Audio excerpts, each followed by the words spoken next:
भारताचे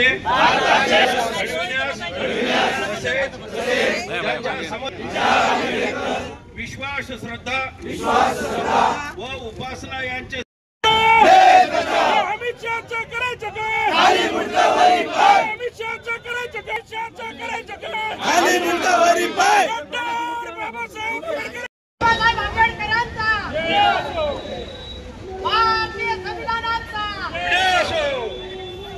संविधान बचाव मृत्यू झालेला आहे। ठिकाणी बँकेचे प्रमुख होते त्यांचा देखील यांचा देखील जो सरपंच युवा सरपंच आहे त्यांची हत्या करण्यात आलेली आहे। हे जे दोन्ही ठिकाणी जाऊन आलेले आहेत, कृपया ह्या गोष्टीचा आपण आज नांदेड येथे माननीय डॉक्टर बाबासाहेब आंबेडकर यांच्या पुतळ्याला अभिवादन करून आम्ही सर्व काँग्रेसच्या मंडळीने आज कलेक्टर साहेबाला निवेदन दिलेलं आहे।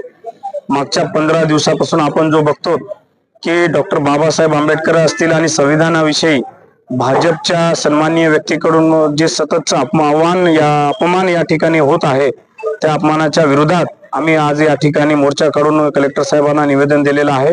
भारताच्या सर्वोच्च सभागृहामध्ये संसदेमध्ये भारताचे गृहमंत्री माननीय अमित शहा साहेबांनी जो बाबासाहेब आंबेडकरांविषयी जे वक्तव्य केलं होतं त्याचा काँग्रेस पक्षाच्या वतीने जाहीर निषेध सर्व भारतभर होत आहे। सर्व भारतातले नागरिकही करत आहेत आणि आमची काँग्रेसच्या वतीने प्रमुख मागणी आहे की अमित शहा साहेबांनी सर्व देशाची माफी मागली पाहिजे आणि सोबतच आपला राजीनामा सरकारकडे त्वरित दिला पाहिजे। त्याचबरोबर महाराष्ट्रामध्ये आज उद्या 15 दिवस झालं महायुतीचं सरकार येऊन आणि परभणी सारख्या आणि बीडच्या घटना या ठिकाणी घडत आहेत। परभणी येथे आमचे बंधू सूर्यवंशी यांचा पोलीस कोठडीमध्ये त्या ठिकाणी मृत्यू झालेला आहे।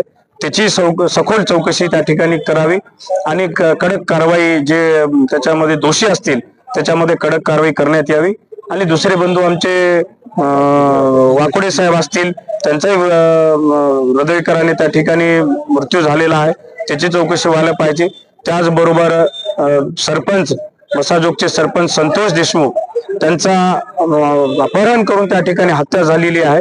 अशी घटना जर या ठिकाणी महाराष्ट्रामध्ये जर दिवसभर घडत असेल तर अतिशय निंदनीय आहे आणि मला आपल्या माध्यमातून राज्य सरकारला विचारायचं आहे की सुरक्षा जी आपण या ठिकाणी म्हणतो ते सुरक्षा कुठं आहे।